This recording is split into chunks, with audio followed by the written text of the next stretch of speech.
Welcome,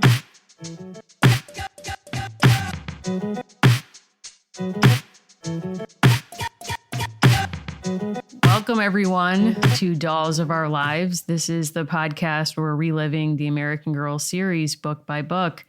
I'm Mary. I'm still Allison. And welcome to our last episode. It feels weird to say that out loud. I know, 5+ years. We made it past the 5-year mark, covering all of the people all the way right down to the wire. I mean, it's crazy. I don't know why I still measure things and like, wow, this was longer than I was in high school or college. But I mean, it was, it's crazy.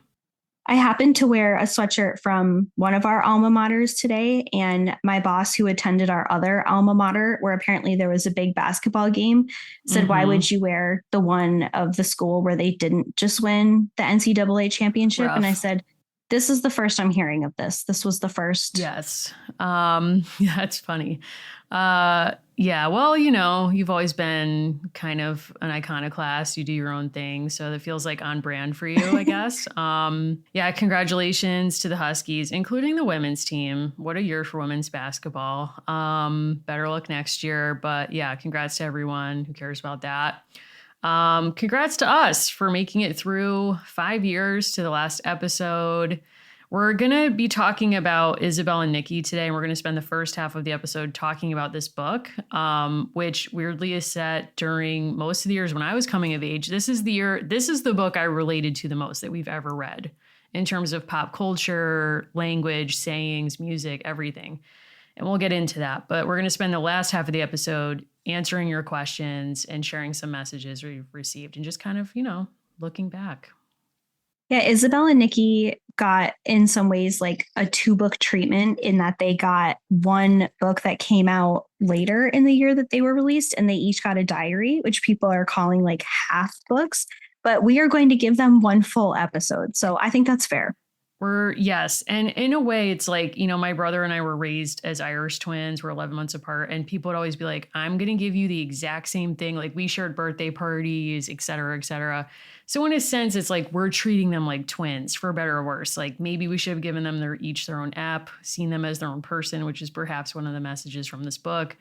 But, sorry, we're bringing them together because I also think their twinship is beautiful. Yeah, I think they were trying to play off of kind of like the popularity of 90s and early 2000s twin stories. But this book was written by twins. And that impressed me, I will say. Honestly, I don't know how they did it because like it feels like a lot of this book is like ripped from their personal headlines down to one twin is 6 minutes older than the other, which is true of the authors. And one is an inch taller, which is also true of the authors. And I love that they included those details. Yeah, this book, I think, was definitely ripped somewhat from their lived experience. I think this might be the first American Girl book with an absentee mom. So, yes, shout out to them for kind of breaking the mold. Yes, although in Courtney's world, mom is also a busy gal running for mayor, etc., unsuccessfully. Still sad about that loss. But, I think this is, a really interesting story. So how do we want to get into it? Do you have a description for us? Absolutely. So you need to know if you don't own a copy of this book or if you didn't get a hard copy, that there's a big banner that says Countdown to Y2K. So they want us to know that whatever else was going on in the world, that's what we care about here. Isabel and Nicki Hoffman may be twins, but they're each one of a kind. Isabel loves dancing with her friends, while Nicki prefers skateboarding alone. In December 1999, the girls create a list of challenges to complete before midnight on New Year's Eve. But just before the new millennium arrives, disaster strikes. Will the most momentous night of their lives be a twin win or a sister setback? Wow. I'm going to argue it's neither. Okay, interesting. What do you think it is? I think this is a win for their idea of Seattle, which is where this book is set. And there was a lot that I really enjoyed about this book. And it also made me feel like even though I lived so many of the same things, I don't think I've related to two characters less in American Girl world. Yeah. Yeah. Oh my God. Okay. Well, here's like my experience. So we can get into each of them. They each have distinctive styles, and we meet them in basically a Blockbuster, which is an iconic opening location for a book set in the 90s. I still miss Blockbuster. I'm going to be real with you. Like, I know like streaming culture, whatever, but now like Bob Iger is talking about merging Disney Plus and Netflix and all the streaming services. So we're essentially going back to cable. So maybe we're going back to VHS. I don't know. But I miss the thrill of like going to a Blockbuster on a Friday night and you don't know if like you want a new release, 2-night rental or 1-night rental. Like, is it going to be there? And of course, they're looking for Parent Trap. They're looking for a film about twins, and when their father suggests that they simply watch the older version, they find that totally unacceptable. Yeah, which honestly, like something similar happened to me that I wanted to watch that one day, and my parents put on the old version, which I didn't even know existed. And I enjoyed it, but it just was not remotely the same to me as Lindsay Lohan in one of her masterworks. I'll be real. Now, kind of starting from there, something I thought about the entire time I was reading this book is obviously books can be multiple things at once, but is this book trying to educate a person who didn't live through this period what a blockbuster is, why you have to rewind? Or do you feel, which is kind of what's in the Mattel press release for this book, that this really was aimed to be a connection point for people who already lived it? So I was kind of surprised by how much of the book felt like it was trying to be explanatory to someone who'd never lived this, which was kind of cool because it did really make it feel like a historical book. Yeah, I kind of wondered that too. And I wish I had a young person in my life who was, ready to read these books with me, because I would love to kind of be able to test out on them, like what's assumed knowledge and what isn't, or like what doesn't read as clear to them. And just kind of have those conversations about like technology and changes, like in the same way that I went to a museum once as a kid with my mom and saw the hair dryer that you wear over your head as like almost a shower cap. That blew my mind. And my mom was like, oh yeah, that's what hair dryers were like when I was growing up. Like thinking about rewinding VHS tapes, like how, like explaining all the whole concept of a blockbuster. Like, would that be something that kids can visualize? I also thought something that really came through very strongly in this book. So we learned that dad owns a coffee shop and he's busy with that, but not as busy as he could be. And mom is trying to single-handedly solve Y2K. Like, she's a 1990s working woman. She is like very active in her trade. She kind of can't be bothered for the first 100+ pages of this book. But as I was reading it, I was trying to kind of parse out with these two in particular, like how you're supposed to feel about all of these things. Like if this was supposed to kind of like pull you into the Y2K, and they're trying very hard to prove that they're responsible. There is no world in which I was left home alone at 10, which I think is a function of living in the 90s.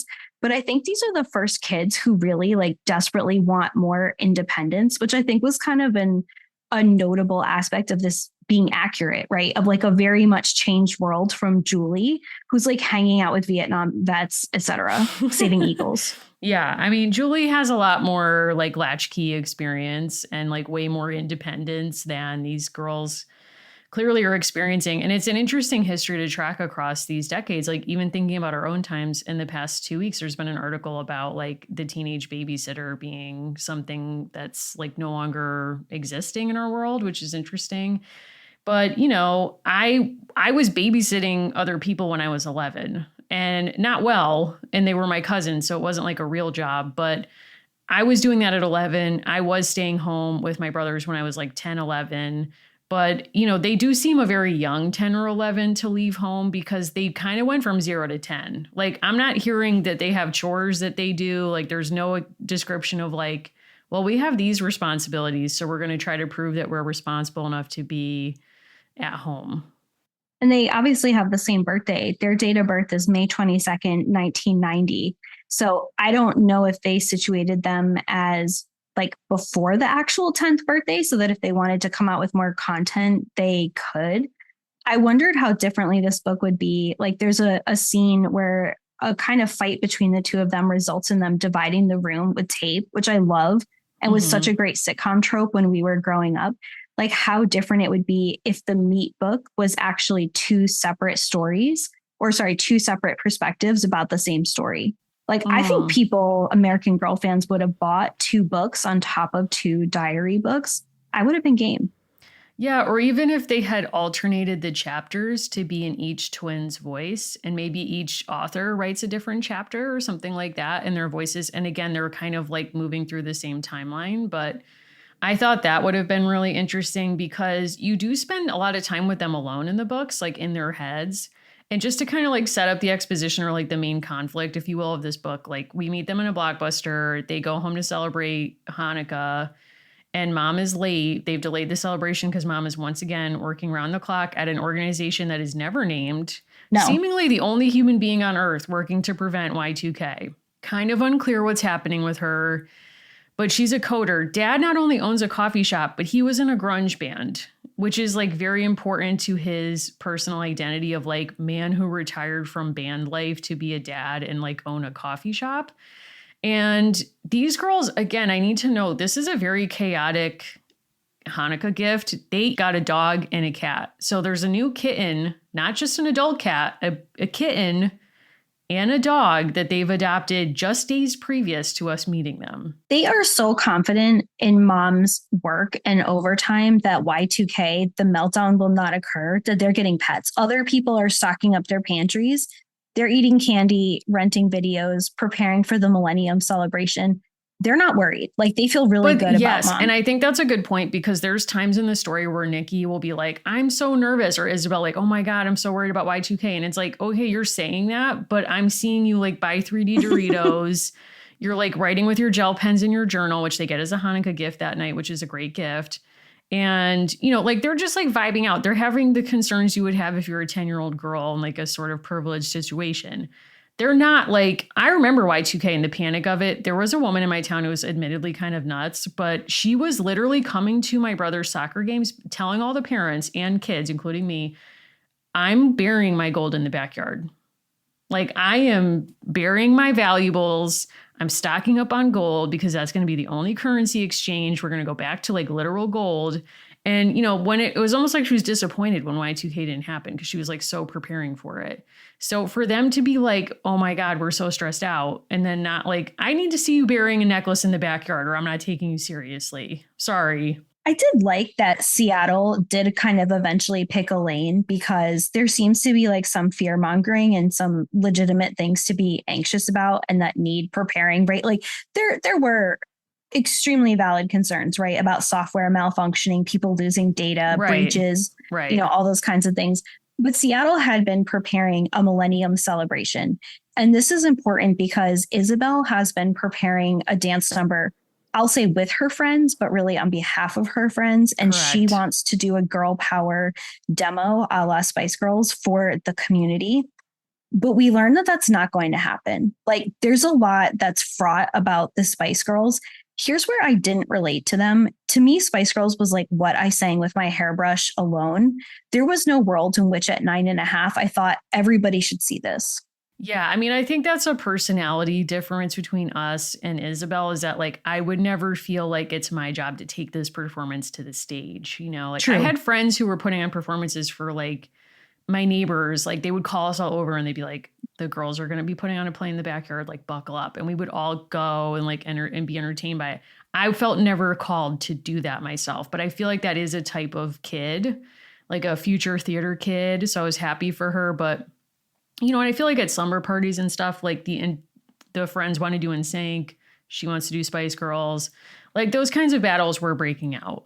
So Nicki seems to have a little bit more concern, and we learn that she's afraid about the banks, the computers, the airplanes, and mostly like, you know, a lot of us just embarrassing herself. Yes. Nicki's primary trait at first is that she's a skateboarder. But I think like the real thing that unites these two is they both have like a fair dose of social anxiety and they don't think anyone wants to be their friend, including each other. Yeah. And I did wonder, like, is this sort of a trait of twins, which is like, if you have a twin, it's sort of like, or a sibling who's close in age, like you always have a built-in friend or like playmate. But they're kind of not your friend because they're your sibling. So then it's like, you kind of like use them as like a person who might keep you from branching out and making new friends. So are they kind of reaching that point where they're like, we can appreciate our commonalities, but we also have these core differences and we're hungry for friendship with people who are kind of like the people we're becoming. and we don't know how to navigate that. Like that's how I kind of read that moment. There's definitely a lot in this book, and I think it's a continuation of Courtney, where a lot of how these people find themselves is through accessorizing in a very literal way, right? Like the things that they carry with them, the things that they choose to like make and use and buy for others, like that's a large part of who they are. Somehow, this book, though, and I don't think it's just because it's closer to our own lifetimes, I felt like a lot of the Courtney books was like product placement for other like subsections of Mattel or companies. It felt very much like now there's Care Bears, now there's a Caboodle. I actually didn't feel this way. And I don't know if that's because they situated them in Seattle. I half expected after Courtney for there to be a clear like Skechers product placement, but I think Mm-hmm. they did a better job of avoiding that with this book. Yeah, and I think that what's interesting, the needle they have to thread here, and we can get more into this, is that this plays out at the same time as the Battle for Seattle, which is like this famous protest. It took place literally in this timeline of like November 1999 in Seattle. And it's all over like determining the plots of this book, but it's never really explicitly addressed until Peek into the Past, not in a real way. And so it's interesting that the authors are like, we kind of can't overtly be like the reason why they can't have the Millennium Celebration the way they want it. It ends up getting canceled for like air quotes safety reasons, which seems like it's hinted that it's Y2K related, not that there have been like literal protests in the streets, like with violence and a lot of like shutting city services down since November. And maybe the reason for that is they're protesting a lot of like commercial policies, like workers' rights, environmental rights, child labor, and a lot of huge American corporations, not unlike Mattel. So maybe they're directing us away from that because they don't want us to come back to it and be focused on it, which might be why they're also not like calling out like Care Bears or like specific product lines, and instead we get like blow up chair that's Nicki's in their Yeah. half of the room and things like that. I mean, I had one of those, like it all felt relevant, but yeah, I don't know, just a thought. There is a nice kind of summary on page 152 of the Peek into the Past.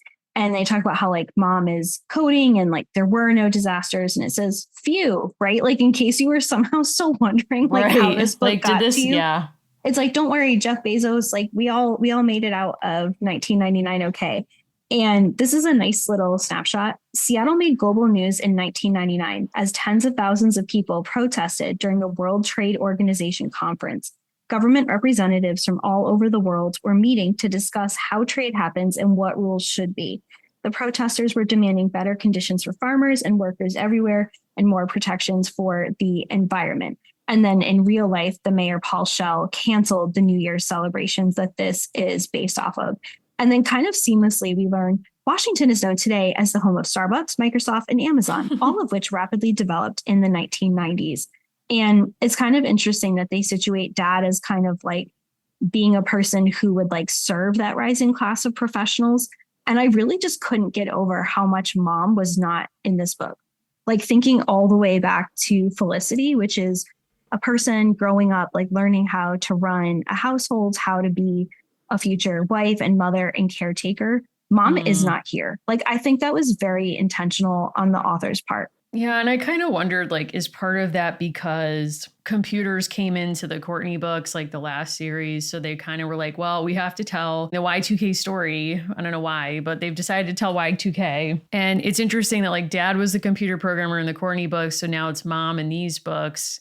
And is that why she's minimized? But it's also kind of like, I think they're doing this thing where they want to have it both ways, where dad is both like this cool former grunge musician who has like the independent coffee shop that is like positioned as the competitor to like a brand name store that's never named, but like clearly Starbucks. But at the same time, it's like he's part of this like gentrification of Seattle at the same time. Like you can kind of see it both ways. I think with mom, part of what they were trying to do, because this was wrapped up in the promotion of the book in like February and March of 2023, they had this coincide with certain important anniversaries of American Girl as a company investing in girls and women who code. And there was also a Roblox crossover. So they very explicitly wanted people to know, like, we are trying to encourage a certain kind of thinking about girlhood and programming and coding. And that was absolutely intentional. So I think that was part of what they were trying to do. In terms of dad is like a really present person in these people's lives. So it is a nice change from Julie and kind of the question mark of dad in Courtney. I wanted so badly for the secondhand store in this book to be run by Julie Albright, but it was not. Oh my God, that would have been an incredible tie-in. Yes. So, I mean, you mentioned that they're kind of defined by their accessories, but I would also say they're defined by like their burgeoning interests and hobbies. They're manifested in the accessories, but like the secondhand store you mentioned is one that Isabel wanders into when she loses her friends who dump her because she can't keep up with the dance moves of the older girl that they've brought in as kind of a ringer for the Millennium Celebration before it's canceled. So she ends up like walking this new dog, going, meeting someone, a new friend whose grandma owns a secondhand store. And then it's like basically she's like discovering air quotes vintage and being like, oh, this is like cooler than the mall. And, you know, we can renovate our room with like cheaper prices. The room renovation is a critical part of this. And it made me think of shows like Trading Places and Whatnot to Mm-hmm. Wear. It is essential that they figure out how to get their computer, their floppy disk, like they get everything looking really good. If you have bought accessories that came with these characters, they had what's called an era authentic Pizza Hut set. I also Love would that. imagine that a pizza actually from Pizza Hut from the 90s is like, it's probably still safe in a box, Sure. complete with a doll sized personal pan pizza. You can also get double the fun with a 2-in-1 tennis court and skate spot. So you can have both of them playing. What was your take on the skate culture in this book? Because that's really where Nicki comes out to shine, is when she's Who? skating with her new Uh-huh. friends, skating away from Isabel. Skating away from Isabel, but it helps her skate back to Isabel because she builds her confidence. And I think it's like a beautiful story about two people who are very connected, realizing they're different, and then figuring out like, but we can still be very close even though we're different people.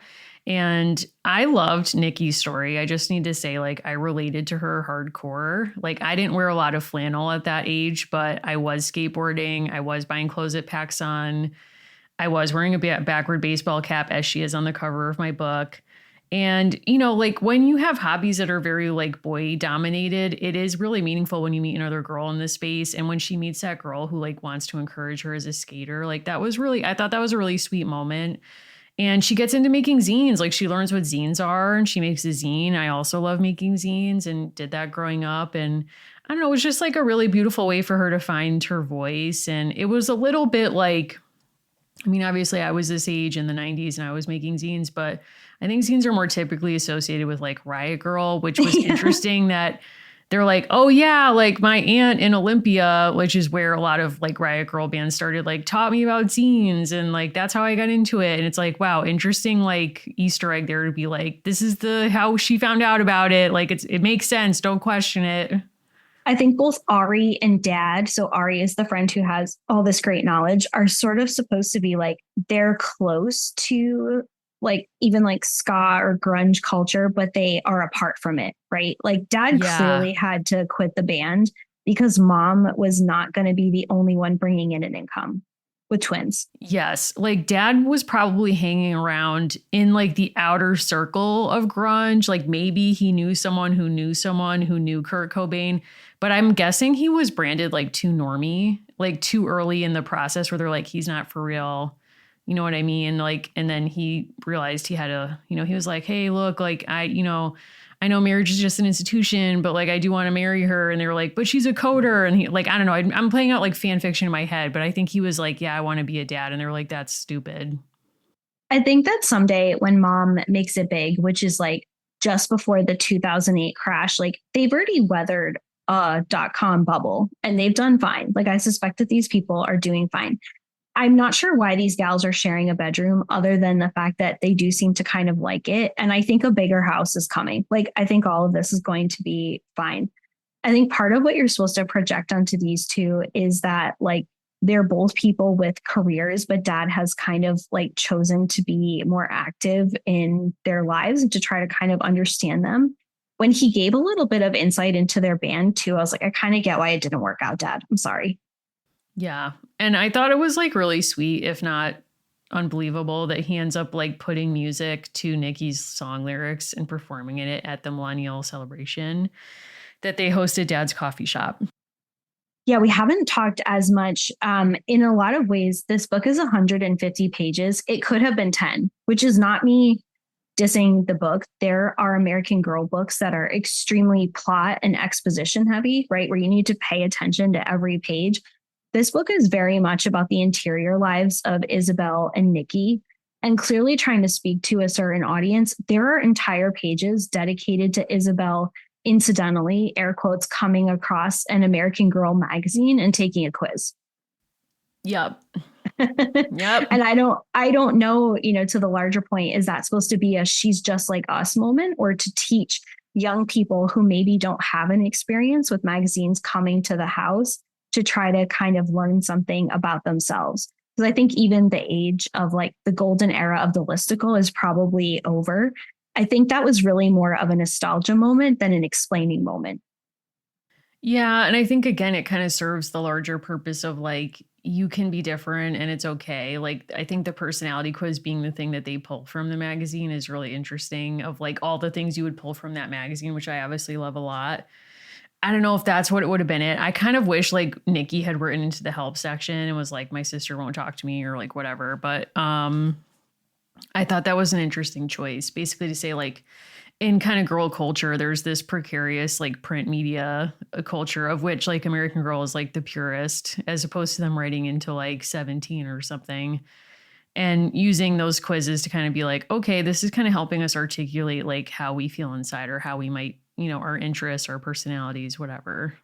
For me, magazines were something like this kind of magazine with the quizzes was something my sister always had. And so I would borrow her magazines, and it would be like, what's your romance style? I'm like 11. Right. I really had no reason reading this. Right. But we learned that her style is mostly A's, a shooting star. You let your personality shine bright for everyone to see. You love dazzling colors, exciting patterns, and plenty of sparkles, of course. And the kind of function of this quiz and this conversation that she's having with someone named Kat is she's getting validation that she's not really getting from anywhere else. And one thing that's really marvelous about this book having twins is we learn that you don't need to get that kind of support just one way. They get it from each other in certain ways. They get it from dad, particularly at various times. We see Nicki making new friends and even becoming someone who is friendlier to people, such as when she meets a new friend at school. But through the magazine, she's kind of getting something that her friends couldn't give her, and it gives her more confidence. Isabel, I mean. So I thought that was kind of like a nice message to give people who might be reading this book as a young person versus us. Yeah, I agree with that. Which side of this room are you sleeping on? Not Isabel's. I'm not messy in that way. I don't like a lot of clutter. And, to know that there was like a food wrapper thing stuck to, I think, a game or something. That didn't fill me with joy. I don't want there to be hidden old food. I want it to be kind of a clean space. So they somehow, in a really bizarro moment, they have their journal books, but with their stylized American Girl picture on it on the floor. And their bedroom has a yin and yang fuzzy carpet. On Isabel's side, she has this cute little kind of husband pillow. And then Nicki has the blow up pillow. Nicki does get the grin pin wall art. Yeah, I mean, Nicki getting the grin pin kind of like clinches things for me, despite the fact that I think the pink leopard print bedspread she has is like a hate crime to me. Like, I don't want that. I don't know. Clashing prints. Well, Isabel kind of takes the lead on this design after the personality test, and she's like, I want to do this as a surprise and it's going to be great. But I mean, pink leopard print is something that you really have to like for that to be your choice. So to choose that on behalf of her sister and not tell her and be like, she's going to love it, that's a big swing. So Isabel has Miss A.G. Bear looking adorable in her pajamas. She has a cat sleeping on the bed. If I may, Nicki is committing a public hell crime of having the skateboard leaning up against the bed. I don't like that. Well, I mean, that those wheels have been out on the streets. I don't know that the skateboard needs to be in your room. I'll just say that. There's probably other places it could be. I always kept mine in the garage. So, Mom is solving Y2K. They have a garage. Yeah, I mean it stands to reason. They do have a garage. They have like a first floor, it seems, other rooms that they could, leave it in. And meanwhile, the cat and the dog get kind of free reign. I mean, that dog ate a whole bag of 3D Doritos. The 3D Doritos were a beautiful touch. And something else I liked about this book, Nicki at one point says, talk to the hand. And then they have a countdown list together that they're going to do. And I'm wondering if you ever did something like that, or like which of these was kind of most appealing to you? Like, did you ever make a last minute list? Like, I need to conquer a fear by the end of the year. No, I have not done that. What about get organized? Yes, I'm currently in a get organized phase of my life. Dance right like it's now. 1999. You might say I've done that my whole life. Maybe I can't grow past 1999. I'm okay with that. Make a memory to last forever. Yes. Many times. Yeah, Nicki comes up with number 3, which is get organized, because she's kind of tired of the chaos of Isabel and her kind of like girl power dance routines. And so she wants it to be different. The make a new friend is something that I remember was specifically targeted to us in the 90s as something we should be doing all the time. It was like challenge, make a new friend. And you didn't like that challenge. I did not take the challenge. Number 8, love your look. I can do that. That's easy. No problem. Do something people don't think I can do. I love that. I think that was a beautiful challenge in this book. I mean, most of the time, if somebody external to me offers me a challenge, I'm not a joiner in that way. It's not going to work on me. I have to challenge myself in ways that are mostly nonsensical. But, other than that, it doesn't work on me. Like if somebody was like, do you want to do something that people think you can't do? I don't care. Like, I'm not really worried about how other people think about me. People have assumed my step streak is from an external challenge. It is not. Like, I have maintained very long step streaks on my Fitbit. I'm like, oh, it's purely for my data keeping purposes. It's internal. Oh, wow. Okay. Interesting. Yeah, I mean, I find something in this book to be odd about it's sort of saying all the right things, right? Like it's talking about girl power throughout. Isabel introduces it for why she so likes the Spice Girls. And then Nicki ends up making her zine about girl power and reading it at this, ad hoc celebration at the end. But I mean, girl power itself, as we've talked about, like in the book, on the show, various places, is itself a very problematic idea. So I find that the book's wholesale endorsement of it is kind of like of a piece of the problem of this book of being like a commercial enterprise that's afraid to actually address the anti-commercial protest that is actually defining the background of the entire book. There's a conversation. There's actually multiple conversations in this book. And one of the ones is when there's a question, what exactly is girl power and how do you get it? Right. That's one question that's asked. And one of Isabel's responses to the question of what girl power is she says, girl power is girl power. And she cites her source, like, a good scholar. And that source is the Spice Girls. Ari gives us a different answer. I don't want to say more sophisticated, where she says, I think for me, it means doing things people don't think I can do, which is an exact kind of echo back to the challenge. I think the way Ari sees it is more sophisticated. And it's basically like owning a term or identity that for which you've been demeaned as actually the source of your power. And there's a lot, that I can get behind in that. But I think where it falls apart for me is like where it gets co-opted by groups like the Spice Girls and used to sell things. And it's interesting that that piece doesn't come up. That, Ari or someone is like, I love that you made this. It would be cool if they were like, it's cool you made this a zine. Not like the Spice Girls who are like using it to sell their album, but like not talking about, whatever, like issues of gender that they could be speaking on or things like that. I mean, that's where it's kind of like, I don't know if the Spice Girls and a skateboard zine maker are going to think about girl power in a similar way. And the book doesn't really draw out like the nuance of that. This book is also, it comes into sharper relief, right? There are many American Girl books where the girls behave in a way that I think would be regarded as unusual for 10, right? I think a lot of the things that say a Kirsten is expected to do or is willing to do don't map on easily to how 10-year-olds behave in our lifetimes or in recent history.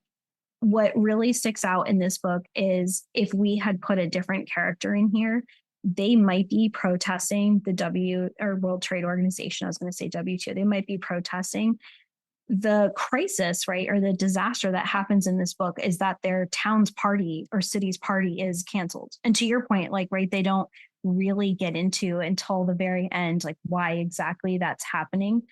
I think for Mm-hmm. the most part, they wanted you to kind of see these as girls who are both deeply concerned about Y2K as their prevailing issue of the hour, but situating it right at New Year's, it means by putting them in Seattle, you kind of had to talk about Battle for Seattle, but then they decided not to. It's a very kind of It's very, odd. yeah. I mean, and that to me is the issue is like, why base this in Seattle? Like, if you guys don't, if you wanted to talk about Y2K and you don't want to talk about Battle for Seattle, that's fine. But don't literally base this book at the site of the battle. Like, and you know what I mean? Like, it's just a very odd choice. Mom could code in a lot of places, as we learned from Dad and Courtney. There are many That's right. other ways that we could have done that.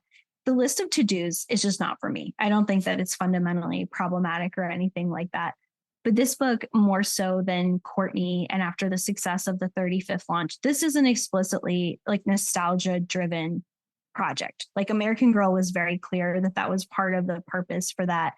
It did make me think about whether I wanted a character to make me aware of how awkward I was at 10. I could have not done any of the things that these characters are doing at 10. I was probably equally immature in a lot of ways, but I was not thinking of how I could save, my town celebration of the millennium at my father's coffee shop.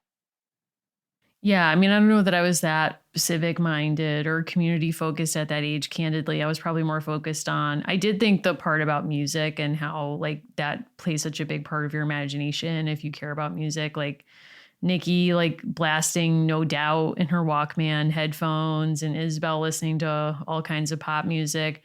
That felt really relevant. But like you're saying, the connecting to, like, oh, we have to do something to save the town celebration, that felt kind of dated. I think there's something about this that's more like the times in the 90s were more isolated than, like, I would believe Molly would do that, because it seemed like her town was more connected civically because whether the war effort or the time or whatever. But I think it's interesting with these books that we're actually seeing them navigate like pre-teenhood, which is not an age group that would have made sense perhaps to the earlier girls. But I feel like the conflict of their book is really like, I'm not a girl, not yet a woman. Like, but they are still girls, but they're kind of anticipating like the teen years in a way. Or like, what does it mean to be different than the girl that you were? And like literally redesigning your room to be more like grown up or reflect who you are in the moment. That felt like newer to me. But the other stuff, I was just kind of like, I don't know if I buy all of these big swings. Also very clear that part of how you are supposed to read that navigation is with the help of American Girl. I mean, that's not subtle Mm-hmm. at all, right? Like if we thought that the arrival of a catalog with Molly was a freight train in Courtney, it's extremely obvious in this book that whereas Nicki is able to kind of find support through friends and zines, it's the American Girl magazine specifically, right? Which gets brought into Isabel's life in a very specific way. That's giving her tools, it's giving her access. I almost wouldn't have minded because that was done so heavy handedly. I almost wouldn't have minded if we came back to that and it was kind of drawn out even more to say, and I learned about this girl and her family line through a paper doll. Like to your point earlier, some of the Yeah. more subversive elements of the magazine, but there's a real through line here, which is part of how you figure out yourself is through the things that you consume. It's through the grin pins that you choose to wear or choose to put on your wall. And that isn't untrue. I mean, that is very clearly a huge part of how we grew up in the 90s. We may not like it. You can't argue with it as being a fact. Yeah. No, that's definitely true. But I think because they're reticent to get that much into brand names as they were with Courtney, you're not getting the same kind of like, and it was this song lyric or like this book that I read. So like the only brand they're really comfortable talking about is American Girl magazine, which is interesting too. Yeah, I pictured immediately my Sony Walkman, right, which was always getting Mm-hmm. messed up because I had an extremely bumpy bus ride and I was scratching my CDs all the time. So I had kind of like a challenging music listening experience when I was listening to music. Did you enjoy thinking about Y2K? Was that a big thing for you personally? I know you mentioned that there were kind of preppers in your town, but do you feel like that was a pivotal moment or just kind of like a quirky pop culture thing? It felt pretty quirky to me. It wasn't a big deal to me when I was, at that age, very aware of it, the anticipation of it. And even like honestly, moving into the millennium, I wasn't worried about like, oh my God, like new millennium or like kind of some of the stuff they say in this book. Like, what about you? I was nervous, but I remember not being nervous enough to turn down a sleepover invite. So I figured if Fair it was going enough. to all go out, I might as well kind of have my desired tableau of snacks ahead. When I was thinking about this for this episode, for me, it's impossible to separate what happened in 2001 from 2000 because I felt a lot of nervousness about the clock turning over. I remember staying up, remember being 13, right? Kind of wondering what was going to happen next. The acute anxiety that I felt was just saturating everything the following year, 9 months later in 2001. I can't even compare those two things, right? I think that was such Yeah. a more intense cultural experience. And maybe because of Nicki and Isabel's mom, things were handled, right? I think there probably were reasons to be apprehensive, but it was handled so well. 9/11 was a shock. We couldn't have a countdown. We didn't see it coming, or most people didn't see it coming. So I think it's hard to look at those two things and not see them through the prism of each other for me. Yeah, I think it's hard to remember life before 9/11, including Y2K and everything else, like you're saying. So I think that would be the hardest thing to kind of try to share with a young person, like what it was like even just reading this book. And when, the dad says, like, well, the mayor canceled the millennial celebration because he was worried about everyone's safety. And they won't say Battle of Seattle. They imply it's like Y2K related. But when I was reading it, I'm like, oh, yeah, of course, like terrorist attack or something, like shooting, all of these things that we've had to sadly become norms since then, I also was reading different. how educators got prepped to talk to kids about Y2K and like different kind of like memorabilia that the National Museum of American History has collected. And part of what they recommended that educators and parents share with young people was put children at ease by letting them know that you are prepared for any problems. And that stood out to me because I think that some people post 2000 went on a path of kind of being permanent preppers. And I think other people made certain allowances, they created certain stocks of things and then kind of moved past. But I remember that very clearly that it was something of, should you be filling up your bathtub? Some people maybe never got out of that mindset, but it was interesting to read Mm, what adults were told to tell us when we were this age, right? Like how to get us kind of mentally prepared. And it was like they should be prepared for something, but you shouldn't scare them. Whereas like a Mary Ellen type era, it's like, no, get under the desk. yeah, yeah, yeah. Fallout might be coming. And I'm not suggesting, we've had this conversation about other recent characters. I'm not suggesting that children aren't prepared for trauma because of what goes on in schools today, but this is kind of a weird in between of those two different eras. Yeah, for sure. Have we said all we want to say about this book? I was going to ask if you're more of an Isabel or a Nicki, but I think you're obviously a Nicki. Oh, yeah. And I think Nikki's a Mary, if you know what I mean. Yeah, and She'll come to that in time. I think that she and Ari will have interesting conversations in the next 5 to 15 years. I don't feel exactly like an Isabel, but I think that they're both compelling characters. And if I had just been reading this with no context, I would have enjoyed the story. It was fun to think about a city that I like, that I've enjoyed visiting. What was it like there 20 plus years ago? So if you're just kind of interested in that, my favorite Goodreads review cites the fact that this book made millennials feel old, and that was enough for her. Fair enough. I mean, that's sort of a new feeling for me, is feeling old as a millennial. But I mean, I find that increasingly happening. I was just talking to some students, they were telling me about like mewing. Do you know what that is? I do not. It's like when you suck your cheeks in and you just sort of like pose to look more attractive. Like, I will not be doing that. yeah, I don't think I can handle it myself, but again, was not familiar with the concept. So I did have to ask for some education, was happy to receive it, but I did feel pretty old after that whole combo. Reviewer Faith says, like the twins say, why too okay? This book was okay. Wow. I think for me, like the plot wasn't really great, but the references to things that I had and owned and were meaningful to me, like I was a No Doubt fan. Just got a news alert on my phone earlier today about Gwen Stefani dismissing rumors of divorce with Blake Shelton. And Oh, honestly, her turn towards Blake Shelton and country oeuvre, it was a shock from the person who I saw in the Don't Speak music video, but that's how much things change. I could see Isabel staying a fan, watching The Voice. Yeah. Isabel, Nicki, I don't know. Nicki could go a lot of paths. I see Nicki maybe taking over the coffee shop or her just taking like a very hard corporate turn and becoming a programmer for Amazon. Wow. Or becoming like vitamin C, issuing a very well loved graduation track and then going to work as a VP at Nickelodeon. I don't know that those lyrics suggest that we're there. Not quite. I No. don't I don't know She's on about the that. path, She's got to live a little bit more. I appreciate this book. I love these characters. I think their accessories are cool.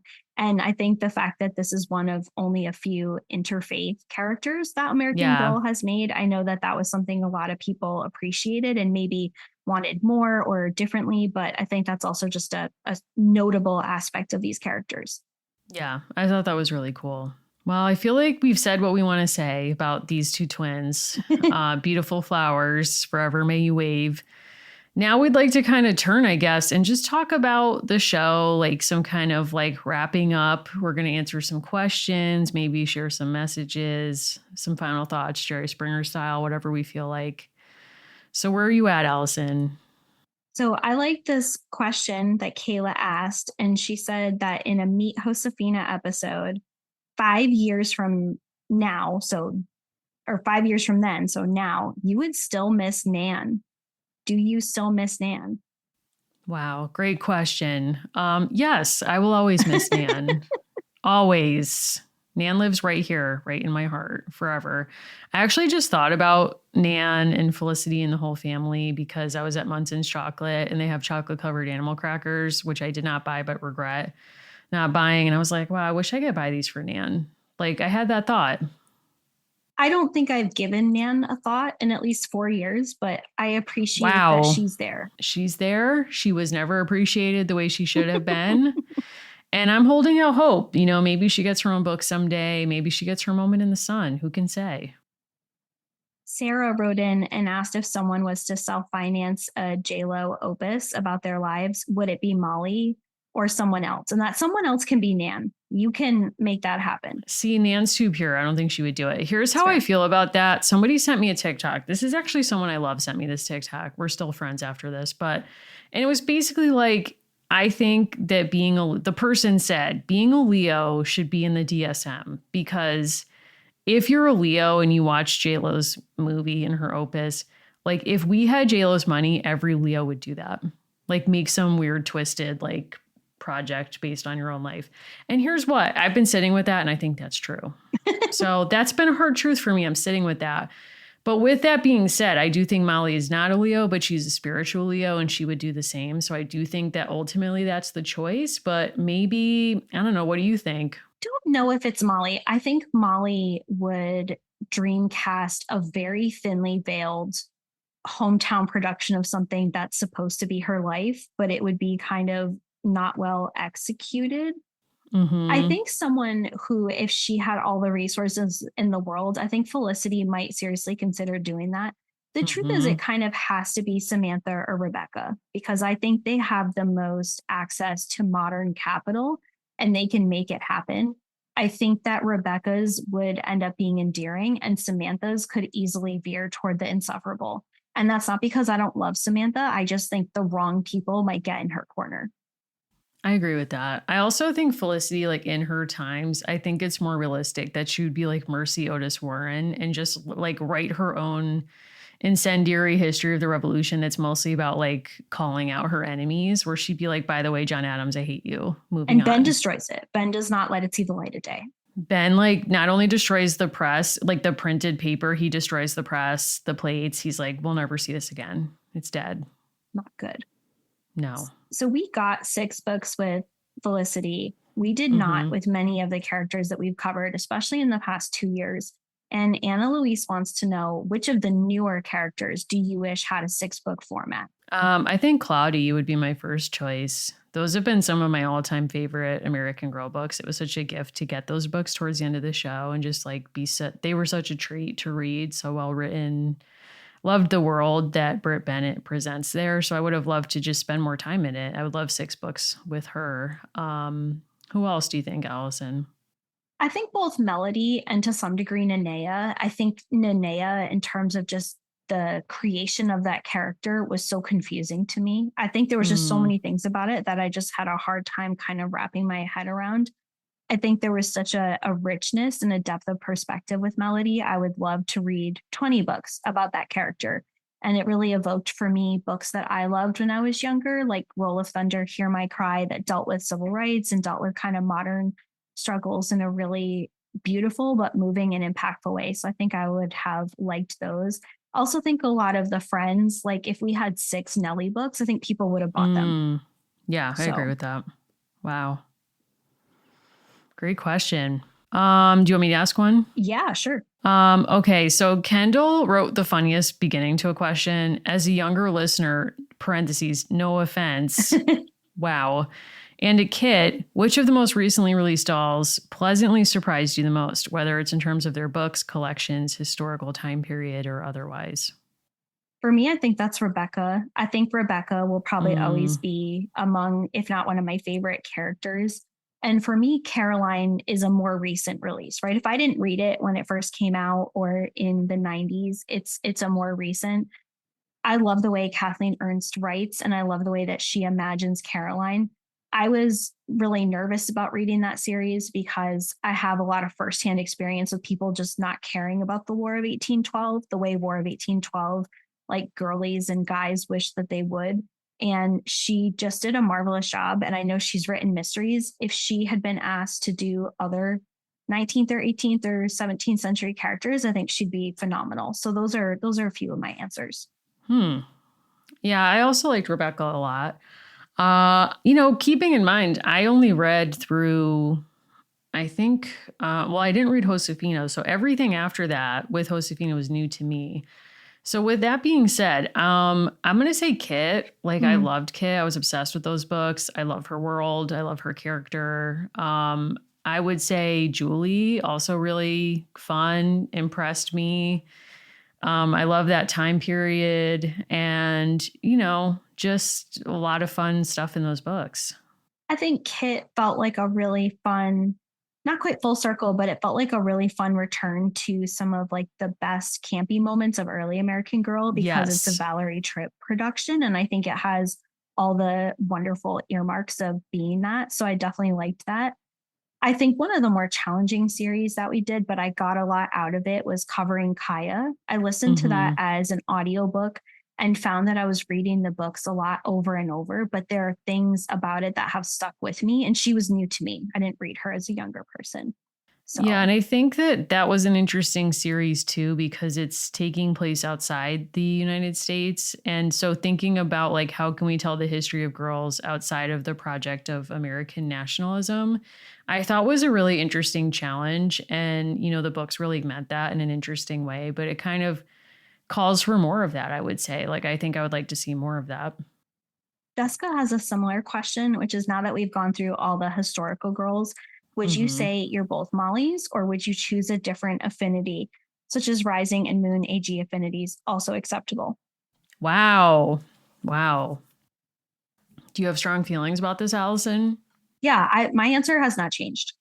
Mine has not changed either. It's sort of like, once Molly gets you, you can't you can't change who you are. I mean, you can, but I have chosen this chaos and I'm going to keep going with it. I will say that I don't know if Molly's emotional life is kind of where I find myself these days, but I would say like Julie, I also felt a kinship to her and to Kit. I think maybe it's kind of like I read queerness into them as an adult. Maybe that's why, but yeah, I would say those were the two closest, but still a Molly for better or worse.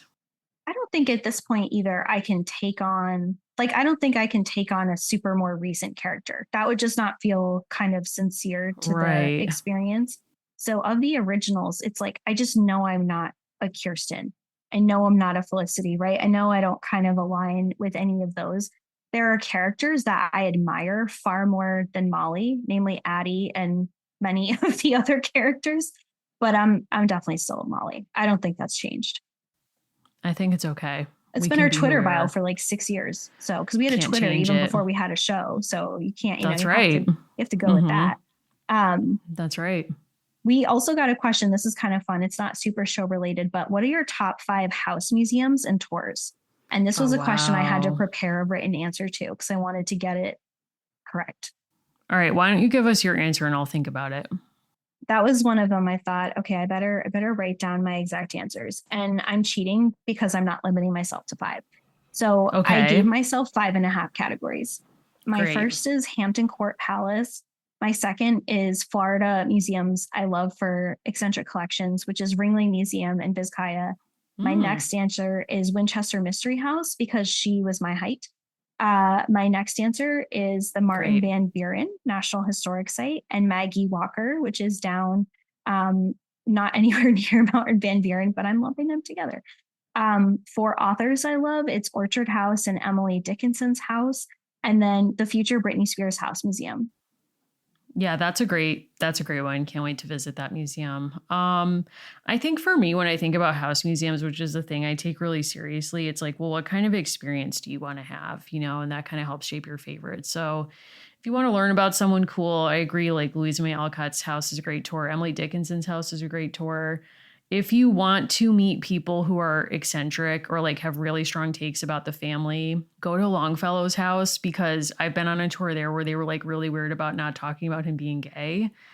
Not Longfellow, but the man who ended up Mm-hmm. living in Longfellow's house. And I really like eccentric tour guides. So to me, it's like I want to go to a museum where it's not an audio tour. I want a person guiding me through the house. And honestly, it's a win for me, even if I learn more about them than the house or the people who live there, because I just want to feel like I'm hearing somebody's story. Any of the Newport mansions, love those.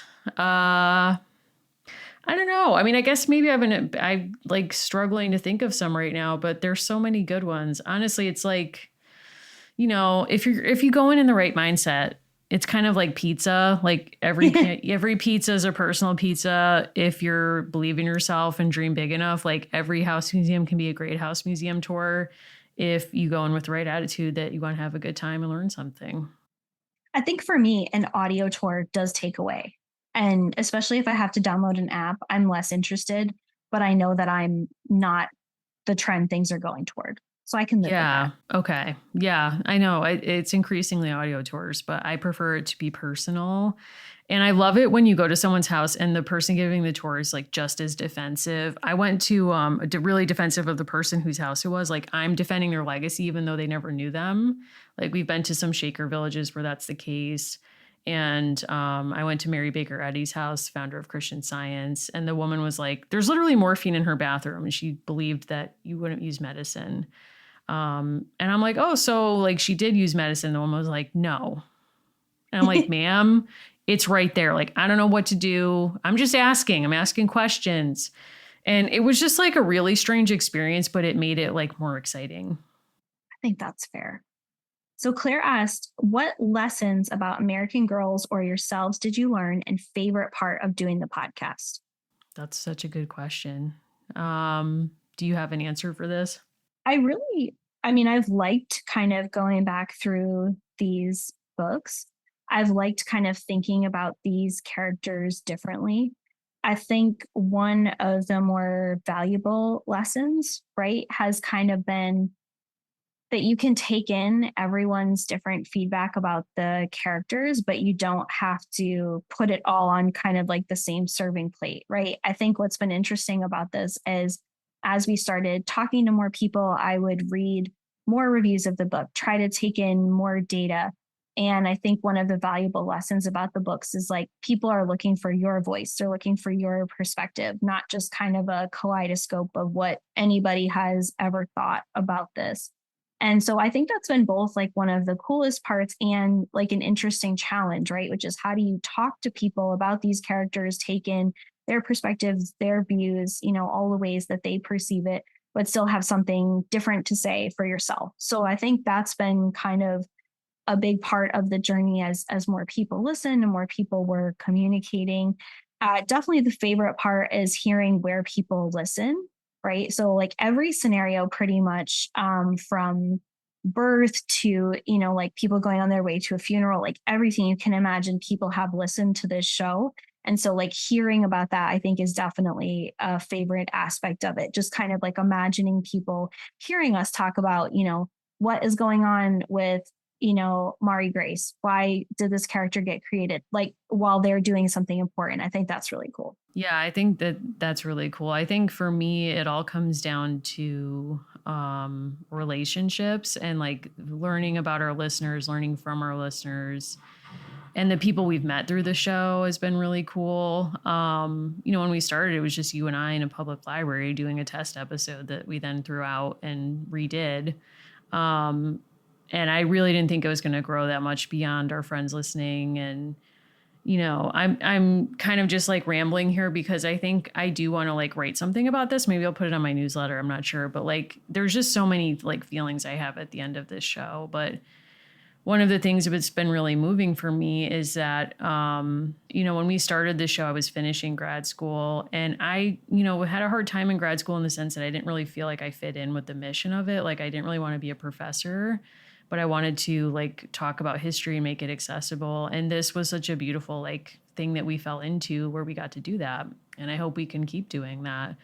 And, yeah, just the relationships with people on the show and the things people have shared with us and let us share with them. Like, me talking about being a gay person and like not really realizing how that would resonate with people. Like, there's just been like a lot of moving pieces of it. And yeah, it's going to make me emotional. So I'll probably just stop there. Someone they chose to be anonymous wants to know if Tia Dolores is pressuring us to end the show. Yes, always. Yes. For years at this point. Sadly, that is true. Sadly, that is true. And I don't want to say that Josefina is involved, but let's just say not involved. Patrick has changed her. Wow. So yeah. As Manifest Mrs. O'Toole, destiny comes for us all.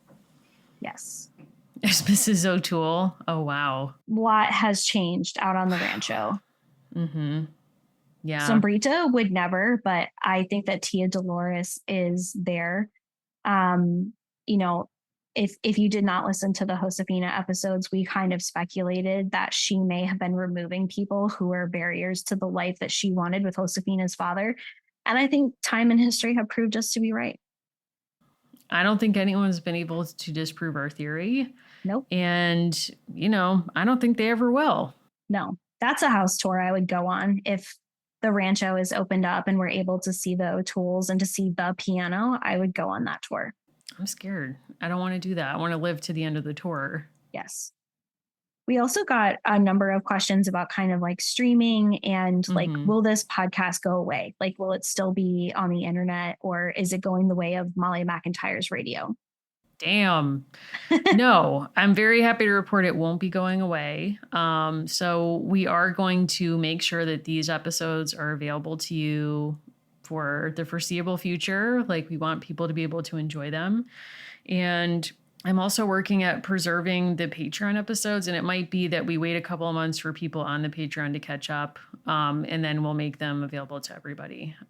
So that's a tentative plan.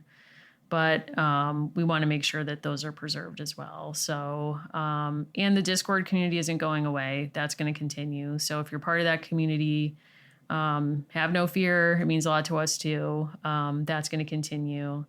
And I think we had some questions asking if people could join the Discord, and you still can. Like the Patreon is still up, but so you can feel free to do that. But yeah, it'll probably go away in a couple of months, the Patreon. But the Discord community will continue. There will be access to the episodes. We will figure that out.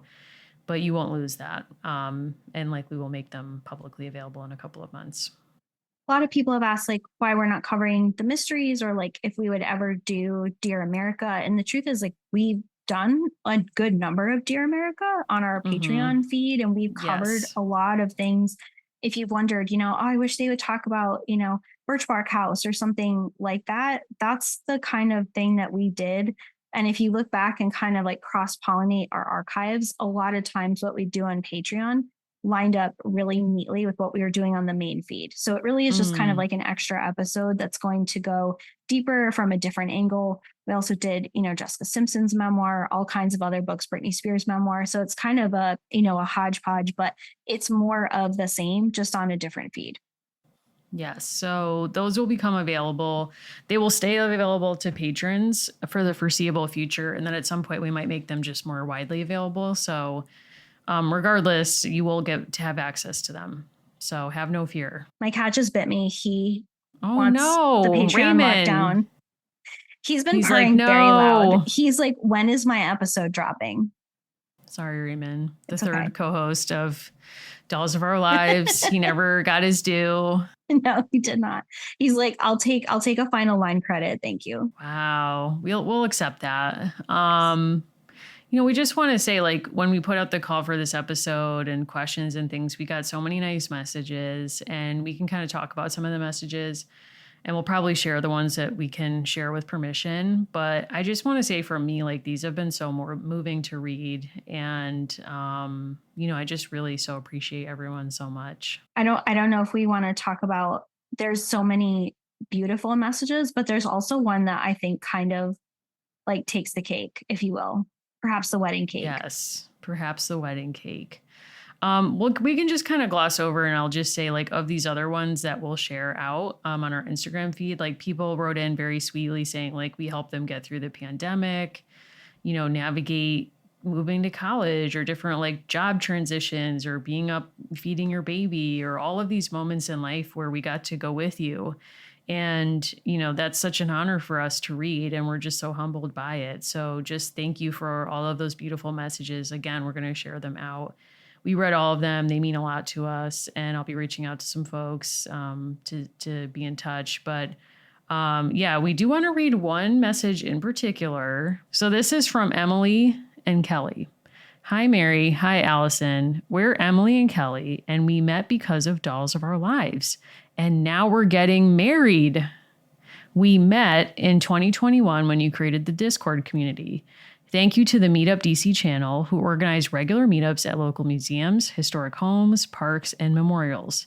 We learned so many lessons on those meetups, but more importantly, we made wonderful friends. We also met one another at the Girlhood It's Complicated exhibition. Sidebar, it's traveling the US. Check it out. We also talk about it in our book. That's not part of their message. Kelly surprised Emily by asking her on a date in June of 2022. In classic women-loving women fashion, both of us wondered if it was really a date. Spoiler alert, it was. I can relate to that. Congrats, you two, for figuring that out. After a year of dating, we celebrated many milestones and our anniversary together. Happy birthday to our relationship, LOL. No ice cream was spoiled in the observance of these festivities. Like all relationships and American Girl characters, we've had our highs and lows. We took turns saving the day when Kelly had surgery last year and when Emily had a vicious bout of COVID. Luckily, nothing quite as dramatic as a wild bear, fire, near drowning, or color war has featured. Like Dolls of Our Lives and so many of our favorite characters, we've come now to some big and exciting changes. Kelly moved in with Emily last month, uniting our Samantha dolls and book collections. By the time this episode airs, we will be engaged. Oh my God. We are so grateful to both of you for creating this podcast and the Discord. You have given us so many hours of entertainment and thought-provoking conversations, as well as a supportive and vibrant community. We will miss hearing your voices and wish you all the best on your next chapter. P.S. Obviously, no true American Girl is complete without her best friend and her animal sidekick / pet. Shout out to Abby for suggesting Emily listen to the pod way back in 2019. Interested listeners will be pleased to hear that Harriet, Kelly's cat, approves of our engagement and her new digs. Wow. How does that feel, Allison, that like two people are like literally getting married because they met through our show? I'm not surprised it's the DC Discord. I'll say that. They pop off. Like, I'm seriously trying to like hook up a book event just so I can meet them, because I'm like, I got to make it happen. I'm very happy for them. I think this is wonderful. I did not expect this, and I did not think that people would have such a cool story, but I think it's a wonderful meet cute. I think that you should try to get that bag from the M Word company because you have a wonderful story and they should like support your wedding ventures. But I think it's Wow. absolutely very cool. It's weird because I'm both totally not surprised and floored by it. Like, I am not Yeah. surprised that two people fell in love in that Discord. That does not shock me at all because there's such real respect and friendship and like beautiful other kinds of relationships happening. So the fact that a romantic relationship flourished there makes perfect sense. If other ones have happened, I had no idea, right? So we only know most Show people by their yourselves. handles. Yeah, we know Oh my most people by their God. handles. So I read this on last night and I was like choking up. I was like so emotional. I'm like, I don't even know these two people, but I'm so happy for them. And I hope I can meet them someday. And just like, I texted our friend Kara, who lives in DC, and I'm like, don't tell anyone, because it was like, tell us like if you're going to read this on the show. And I was like, don't tell anyone. But like, she was like, I don't know who these people are. And I'm like, they live somewhere in DC, like as if all people in DC know each other. And I was just like, I'm so excited for these two. Like, it's Emily it's and such a Kelly, beautiful obviously, story. Obviously, the iconic and Emily and Harriet Kelly. and Hello. Samantha's. I mean, wow. That's just like, it's so humbling more than anything else. I'm just so happy for you too. Wish you a lifetime of happiness. I mean, thank you for sharing that with us, like sharing your stories itself to gift. And, hopefully we can continue this community on Discord and maybe have some meetups and things. And we are going to have some book events coming up that we're going to announce. And, it's just been, wow, what a ride. If What Samantha's a in your ride. wedding, you have to send us pictures. You really do. And we'll post them on the Instagram. Like, I'll post it. Who cares? Yeah, if you guys have life events, if anyone else met and got married, please send me please send the photos. We want to see it. I really want to see it. I love hearing friendship stories and, love stories. That's so beautiful. And yeah, I love seeing like the meetup groups planning hangouts and stuff. And I really want to go on one. Like, there's so many great active groups across the country. So if you're looking to make a new friend, like, I know how hard that can be. And, this could be a great space to do it. And just, thanks to everyone for providing such a beautiful space around our show. And even if the show is over, that space can continue. And that makes me feel really good. Yeah, I mean, all the characters, their books end, but it's not over, right? It's just the beginning. I mean, where the books end, that's where it really begins. Yeah, we're not And, going anywhere. yeah, of course. So that's an exciting kind of thought to end on a hopeful note. It's our changes story, but that's okay. I mean, is there anything else you want to say? I'll just say thank you to everyone who's listened to us. We're so appreciative. We've been asked, what would you say to Valerie Tripp? What would you say to, any of the people like Pleasant Rolland? And it's just gratitude, right? It's the appreciation for making something wonderful that connects people that we felt very spiritually, intellectually recharged by for the past 5+ years. When we first presented this at a conference, maybe not the right venue, the room was crickets. So there was not a lot of thought that this would be something that people would really find meaningful and want to keep listening to 5+ years later. So I'm just tremendously grateful that people have given us their time and that they wanted to talk American Girl with us. Yeah, I agree. At the end of the day, I just feel such gratitude and really humbled by it. And I'll probably have more to say about this as I like need some time to just kind of process it and collect my thoughts. But, something that's been really huge for me with this show is that I have found that I have spoken more openly and honestly about my life on this show than I've felt comfortable doing in other spaces in my life. And, there are people on this show who have reached out to me about my wedding, about things going on in the world and in my life that have been so meaningful to me. And again, I don't know these folks IRL, but, it's been really affirming to have people, just want to be in conversation with us and share something that was so meaningful to us with us. And yeah, it's just been a really special journey. And, it's just the start. I think, we're both storytellers and we will keep telling stories about the past and about ourselves. And, excited to see where that takes us. You want people to find you? Where should they find you? Yeah, so you can find me on Instagram at Mimi Mahoney. I've also started a newsletter Substack called Landline. We'd love for you to join me there and subscribe. Free members get an essay or an interview or show and tell, a new thing I'm starting every week. And then paid members get a list and recommendation email from me additionally, plus like a voice memo style podcast where I talk about different things. This past week, I talked about a profile of Julia Stiles and kind of like celebrities our age who are trying to pivot and the challenges some of them are facing. Relatable content to me. You can also go on my website, Mary M. Mahoney, and find ways to contact me there. Allison, how about you? I'm at Allison Harks on all the things. I'm lucky that I'm of the Nicki and Isabel era where I got to claim my domain on a lot of things. So I'm pretty easy to find, including where all the cool kids are hanging out, which is LinkedIn. So if that's not a Gen Z joke, Wow. you can find me there. You can find me on X. You can find me on Instagram, just my first and last name. And I also have a poorly maintained website, but you can find me there. There you go. Well, Allison, thank you. This has been Yes. such an adventure. And thanks everyone for listening. And, I guess we'll see you on the internet in true millennial style. Yeah.